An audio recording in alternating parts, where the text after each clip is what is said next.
Jeg heter Bjarte Thomsen, og jeg arbeider som verkfrøyinger her av Orskedelten her ute i Ungforstående i Arjun. Akkurat arbeider rettelig fjellbrøtt, og jeg ætler å ta et døme fram. Høvesutskriften til oss kanskje at vi ætler å flytte førje fra olje til værende jorsk.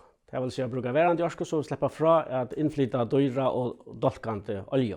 Vi var parster og igjen i Altjøa Verskatland, og her finner vi mulighet for å gjøre sin morborser ur solorsk. Med til annet finner vi kjøpt solpaneler, og sett attachet for å vite hva framlagslene kan komme på så tog. Og vi valgte å kjøpe tvei slø. Vi tar til myrskar her til høyre, til øyta måne, og så her mer blali og vi aluminiumskante som øyta poli.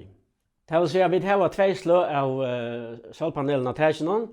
Vi tar poli, og vi tar måne. Poli synte mindre effektiv, men det billigere, og måne synte dyrere, men framlegger mer. Og her så forbundet vi 4 løytnøgon nere i kjattlaren. Her stender så en invertare, en Fronius invertare, og han beinleis forbundet inn i eltalvene her i husen. Og tølene vi saken at mono til framlegger vel mer, altså kanskje 20% bedre enn poli. Dette den beste dæveren til åken i 3. juni i fjør, da framlegger til sammen 24 kWh hendan dagen. Men det å si at mono vel dyrere. I akkurat før betalte vi kanskje ut vid 30% mer for mono. Så det løser seg faktisk bedre pengalig å kjøpe poli, selv om det framlegger helt minne. Og hva har vi så annars finnes på seg? Jo, dette framleggelseskurven for Hesberg Arne 2019 og 2020. Og i 2019 har framlegget vi nesten 6000 kWh, altså 6,9 MWh.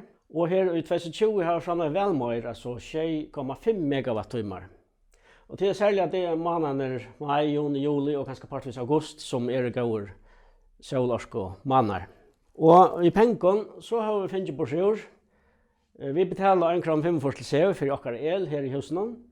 Og i Nøytjan har betalt, da har sol framleggelsene svære til 12.700 kroner. Det vil si at det penger som vi har betalt minne til SEO, tror vi framlegger det selv. Og i 20 har vi spart nesten 14.000 kroner. Så det veldig noe som løser.